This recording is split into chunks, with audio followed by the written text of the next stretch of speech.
పూజా గారు big boss first time వెళ్ళినప్పుడు బాగుందా, సెకండ్ టైం వెళ్ళినప్పుడు బాగుందా, టాస్క్లు కానీ రెండిట్లో ఏది బాగుంది? బేసిక్ గా ఫస్ట్ టైం ఎక్స్పీరియన్స్ ఎప్పుడు స్పెషల్ గానే ఉంటదండి. మళ్ళీ కెమెరా యాంగిల్స్ వస్తాను. ఫస్ట్ టైం ఎక్స్పీరియన్స్ ఎప్పుడు స్పెషల్ గానే ఉంటదండి. అండ్ కాకపోతే సెకండ్ టైం అనేది నాకు చాలా మెమరీస్ని ఇచ్చింది, చాలా మెమరబుల్గా గడిచింది. అండ్ ఎందుకంటే వచ్చిన ప్రతి ఒక్కళ్ళు అన్న టాస్కులు భలే ఆడేవన్నా అంటే ఎవరు నేనా, అన్న పాయింట్లు భలే పెట్టామంటే ఎవరు నేనా, అన్న అది ఇది అని చెబుతుంటే నాకు భలే అనిపించింది. ఎందుకంటే ఇన్ని పొగడతలు నాకు ఎప్పుడు రాలేదండి బాబు. హౌస్లో నుండి వచ్చిన ప్రతి పేరెంట్ కానీ అండ్ మనకి వీకెండ్స్లో జరిగినప్పుడు వచ్చిన గెస్టులు కానీ ప్రతి ఒక్కళ్ళు నా ఆట గురించి నా మాట గురించి ప్రతి ఒక్కళ్ళు ప్రైజ్ చేశారు. దానికైతే చాలా హ్యాపీనెస్ ఇచ్చింది. That's why Bigg Boss season 8 is so memorable for me. చెప్పన్నా మీకు లాస్ట్ సీజన్ వెళ్ళినప్పుడైనా లెటర్స్ ఏమైనా ఇవ్వకపోతే అవి తర్వాత మీకు తీసుకొచ్చేవడం కానీ అలా జరిగింది. లెటర్స్ కానీ తినే వస్తువులు కానీ అవునండి అవునండి. అలాగే ఇప్పుడు పేరెంట్స్ తీసుకురావాలి నాగార్జున గారు స్టేజ్ మీద అనౌన్స్మెంట్ చేసిన తర్వాత వస్తారని మాకు అందరూ తెలుసు. అది బయట ఎలా జరిగిందో నాకు తెలియదు, అక్కడ జరిగింది చెప్తా. బేసిక్గా లెటర్స్ ఇవ్వము అది ఇది అంటే బిగ్ బాస్ టాస్కుల పరంగా అయితే ఓకేనండి. డైరెక్ట్గా ఒక హోస్ట్ శనివారం ఎపిసోడ్ మొత్తం కన్ఫెషన్ రూమ్లో ప్లాన్ చేసి వర్స్ట్ ప్లేయర్ ఎవరో డిసైడ్ చేయండి అని చెప్పి అంత చేసిన తర్వాత ఆయన నోటెమ్మట రారు అని చెప్పిన తర్వాత ఒక్క నిమిషం నాకు అర్థం కాల. అదే చెబుతున్నా బ్రో. లెటర్ వేరు, ఇక్కడ వచ్చిన ఇది వేరు. అండ్ దట్టు నేను ఏ ఎమోషన్తో వచ్చానో కూడా తెలుసు వాళ్ళకి.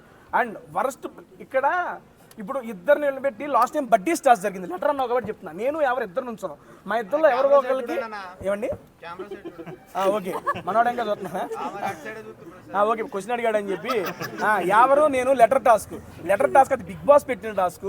లెటరు గేమ్ పరంగా ఒకరికి రాదు అని చెప్పినప్పుడు నాకు వచ్చింది, ఎవరికి రాలా. కానీ 2 వీక్స్ తర్వాత ఎవరికి వచ్చింది. ఇక్కడ సిచ్యువేషన్ ఏంటి, డైరెక్ట్గా ఒక పెట్టి ఏంటది కన్ఫెషన్ రూమ్లో వర్స్ట్ ప్లేయర్ అని చెప్పి హౌస్ మేట్స్ అందరూ మెజారిటీ డిసైడ్ చేసిన తర్వాత వచ్చిన నాగ్ సార్ నోటెమ్మట వచ్చిన మాట. అలాంటప్పుడు అండ్ దట్టు ఈ సీజన్ ట్విస్ట్ అండ్ టర్న్స్ అంటున్నారు. ఎడిపోయి ఎడు తిరిగిద్దు ఎవరికి తెలుసు, అంత ఇది లేదు. ఒకటి రోజు 2 రోజు చెప్పంగానే నాకు మైండ్ పోయింది. ఒక రోజు 2 రోజు వస్తారేమో అని నిజంగా చిన్న ఆశ ఉంది. మనిషి అనేవాడు ఆశ ఉంటుంది కదా. ఎప్పుడైతే అందరు పేరెంట్స్ అయిపోయారు, మెగా చీఫ్ అయిపోయింది, ఇక లైట్లు ఆపేసి పడుకోమన్నాడు పెద్ద అయినావు ఇక రేపు నాగ్ సార్ వచ్చేస్తారు ఇంక అయిపోయింది అనే టైంలో ఆ రకంగా రాగానే అది వీక్ అంతా నేను క్యారీ చేయలేకపోయాను సీరియస్లీ. ఎందుకంటే మనం ఒకటి కావాలని గట్టిగా సంకల్పించి కూర్చున్నాం అనుకోండి, అది చేజేదా వచ్చింది నోట్లోకి పోయేటప్పుడు కింద పడిపోతుందంటే ఎంత బాధ ఉంటుంది చెప్పండి. అరే నీకు నోట్లోకి వెళ్ళిద్దిరా అని చెబుతారు, వెళ్ళాలి కదా, వెళ్ళిన తర్వాతే కదా సాటిస్ఫాక్షన్. వెళ్ళేదాకా ఆ భయం ఉంటుంది, అదే భయం ఉంది, ఆ భయమే కంటిన్యూ అయ్యింది. అండ్ దాని తర్వాత ఆ భయం పోయింది, ధైర్యం వచ్చింది, హ్యాపీనెస్ మిగిలింది. సీరియస్లీ ఎందుకంటే గంగవ్వని చూస్తే నిజంగా మా అమ్మమ్మ గుర్తుకొచ్చారండి. మా అమ్మమ్మ అంటే మా అమ్మ వాళ్ళ అమ్మగారు. బేసిక్గా గంగవ్వ ఆ వయసులో కూడా తను ఒక ఎయిమ్తో ఒక జీల్తో వచ్చి అన్ని వారాలు సస్టైన్ అవ్వడం అనేది మామూలు విషయం కాదండి. సీరియస్లీ తను ఫస్ట్ 3 వీక్స్ చాలా ఎనర్జెటిక్గా ఉంది. చూసారు కదా గంగవ్వతో ప్రాంక్ ఎట్లుంది, అల్లాడిచ్చింది అవ్వ, భలే చేసింది. దాని తర్వాత 3 వీక్స్ తర్వాత ఏమైందంటే ఆవిడకి కొంచెం ఆరోగ్యం ఇదవ్వటంతో కొంచెం ఇబ్బంది పడ్డారు. మా నాన్న వచ్చారు కదా నుంచుంటున్నా. ఫస్ట్ ఆఫ్ ఆల్ నన్ను ఆదరించి ఇన్ని వారాలు హౌస్లో మీ యొక్క ఓటింగ్తో అడ్డుపెట్టిన ప్రతి ఒక్క ప్రేక్షకుడికి పేరు పేరున ధన్యవాదాలు తెలియజేసుకుంటున్నానండి. Thank you so much. And last సీజనే వెళ్ళొచ్చాను నేను, మీరు అందరికీ తెలుసు. అండ్ లాస్ట్ సీజన్ నేను ఏదైతే మిస్ అయ్యాను అనుకున్నానో మా అమ్మగారిని ఇంట్లోకి తీసుకెళ్ళడం అనేది నాకు మిస్ అయ్యింది. ఇంకా అది తీరని కోరిక, ఇంకా అది అయిపోయింది, ఇంకా దాని గురించి ఆలోచించకూడదు అనే టైంలో నాకు బిగ్ బాస్ 2వ ఆపర్చునిటీ వచ్చింది. ఇది నిజంగా ఎవరు కల్లో ఊహించలేదు. ఎందుకంటే మన తెలుగులో ఇప్పటి వరకు బిగ్ బాస్ జరిగిన 8 సీజన్లలో this is the first season పూర్వ కంటెస్ట్ అంటే ఓల్డ్ కంటెస్టెంట్స్ వైల్డ్ కార్డ్గా వెళ్ళడం ఇదే ఫస్ట్ సీజన్ అండి. అండ్ అటువంటి సీజన్లో బ్యాక్ టు బ్యాక్ నాకు అవకాశం రావడం అనేది సీరియస్లీ మామూలు విషయం కాదు. ఎందుకంటే ఒక్కసారి బిగ్ బాస్కి వెళ్ళడం అనేది అదృష్టంగా ఫీల్ అయ్యే నేను. ఎందుకంటే నేను మీలాంటి ఒక యూట్యూబర్ నేనండి. నేను యూట్యూబ్లో ఫుడ్ వీడియోస్ చేసుకుంటాను, మీ అందరికీ తెలుసు.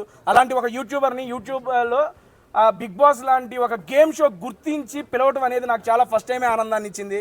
అటువంటిది నేను ఫస్ట్ టైం చేయలేదు ఈ పని అని చెప్పి నా మనసులో బాధ ఉంది.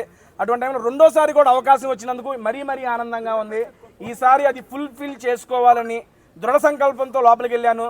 నేను లోపలికి వెళ్ళినప్పుడు మీరు చూసుంటారు, ఇదివరకు సీజన్లో నేను ఏమాత్రం ఆడానో మీ అందరికీ తెలుసు. అది చెప్పాల్సిన పని లేదు. దాన్ని మెరుగుపరుచుకొని నన్ను నేనుగా పరిచయం చేసుకొని ఇంకా బాగా ఆడాలనే ఉద్దేశంతో చాలా గట్టిగా ప్రయత్నించాను. మా అమ్మగారిని ఇంట్లో చూడాలి అనిపించి చూసేసాను. మళ్ళీ ఇప్పటికీ చెప్తున్నా, ఆ వీడియో నేను ఇప్పటివరకు చూడలేదు. మిమ్మల్ని మీరే నా ఫస్ట్ ఆడియన్. అయిపోగానే సార్ని కలవగానే బస్ అయిపోగానే ఇటే వచ్చేస్తున్నాను. నేను మిమ్మల్ని అడుగుతున్నా, మా అమ్మగారు ఇంట్లోకి వచ్చినప్పుడు ఎలా అనిపించింది మీరే చెప్పండి నాకు ఒకసారి. బాగుందండి. బిగ్ బాస్ కోరిక తీర్చడంతో పాటు మీరందరూ ఆ అవకాశాన్ని నాకు ఇచ్చారు. ఓట్ల ద్వారా అన్ని వారాలు అడ్డు పెట్టడం వల్లే ఆ వీక్లో నేను ఉండటం వల్ల మా అమ్మగారు ఇంట్లోకి వచ్చారు. అండ్ ఆటపరంగా నేను చేయాల్సింది, నేను పెట్టాల్సిన ఎఫర్ట్స్ అయితే నేను పెట్టారు. మీరు అందరూ చూశారు. అండ్ ఫ్యామిలీ వీక్లో కానీ ఫ్యామిలీ వీక్లో కానీ అండ్ తర్వాత వచ్చిన ఎక్స్ కంటెస్టెంట్స్ కానీ వాళ్ళందరూ నా ఆట గురించి కూడా మాట్లాడారు. నాకు చాలా అంటే చాలా ఆనందాన్ని ఇచ్చింది. ఎందుకంటే పోయిన సంవత్సరం దాకా తేజ గారిని నాకు నేనే తెలియదండి, నాకు నేను పరిచయం అవ్వాలి. ఈ సీజన్లో నాకు నేను కొత్తగా పరిచయం అయ్యా. తేజ గారిలో ఇంత ఎమోషన్ ఉందా, వీడిలో ఇంత సెంటిమెంట్ ఉందా, వీడింత ఆడగలడా, వీడింత పరిగెత్తగలడా. బేసిక్గా మనం చేసేది ఏంటంటే కూర్చొని భోజనం చేయటం. ఈ మాత్రం పొట్టరాదా? ఈ పొట్టేసుకుని ఆ రకంగా పరిగెత్తానంటే నాకు అమ్మని ఇలా పరిగెత్తానా, ఇన్ని బస్తాలు పట్టుకున్నానా, ఈ రకంగా ఆడానా, పిల్లల్ని తీసుకొని వేసానా. రోజు రోజుకి నాకు నేనే కొత్తగా పరిచయం అయ్యాను. సీరియస్లీ ఇంతటి గొప్ప అవకాశాన్ని ఇచ్చిన బిగ్ బాస్కి మరియు స్టార్ మా యాజమాన్యానికి ఇంకొకసారి మనస్ఫూర్తిగా ధన్యవాదాలు తెలియజేసుకుంటూ, ఇన్ని వారాలు అట్టి పెట్టేందుకు తెలుగు ప్రేక్షకులతో పాటు ఇన్ని వారాలు సపోర్ట్ చేసిన మీడియా మిత్రులందరికీ పేరు పేరున ధన్యవాదాలండి. అండ్ ఏమండి జేవీ కాలనీ హాస్టల్ వాసులందరికీ, నాకు ఓట్ చేసి ఇన్ని వారాలు అడ్డు పెట్టిన జేవీ కాలనీ హాస్టల్ వాసులందరికీ థ్యాంక్ యూ సో మచ్ అండి పేరు పేరున. రేపు నుంచి నేను ఇంకా ఓకే మా ఇంట్లో ఫుడ్ వండుకోను, పూటకో హాస్టల్కి వచ్చి తినిపోతాను. నాకు హాస్టల్ రివ్యూలు ఇస్తే నన్ను ఖాళీ చేస్తారా ఎండ్ నుంచి, నాకెందుకు అయ్యా అవన్నీ. ఏమండి సాఫ్ట్వేర్ జాబ్ ఒకసారి చేస్తే అలవాటు అయిద్దండి. బిగ్ బాస్ రోజు ఒకటి ఉంటుందండి బాబు, ఎప్పుడు ఏదొచ్చిందో అర్థం కాదు. ఆ టైంకి అది తీసుకోవాలి, ఆ టైంకి అది ఆడాలి. నేను చెప్పాల్సింది నేను చెప్పుకున్నా, లాస్ట్లో ఇంకో మొక్క నేను చెప్పుకుంటాను. మీడియా మిత్రులందరూ 1 by 1 అడగండి, I'm ready. It's purely my personal opinion, నాకు అనిపించింది మాట్లాడతాను.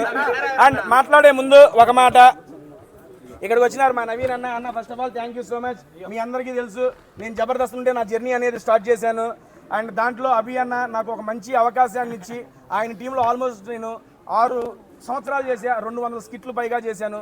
దాంట్లో ప్రతి స్కిట్లో తోడుండి నాకు నవీన్ అన్న చాలా సపోర్ట్ ఇచ్చాడు. నవీన్ అన్న కానీ, రామన్న కానీ, మన బాబీ గారు కానీ. అండ్ మా అందరికీ ఇంత అవకాశం ఇచ్చిన అభి అన్నకి మీడియా ముఖంగా మరొకసారి ధన్యవాదాలు తెలియజేసుకుంటున్నా. సీరియస్లీ అభి అన్న అనేవాడు లేకపోతే టేస్టీ తేజ అనేవాడు లేడండి. నాలో ఏదో ఒకటి ఉందలే, వీళ్ళు రారా ఎగ్రా స్టేజ్ అని చెప్పి పెద్ద ఆయన ఎక్కిచ్చాడు నన్ను.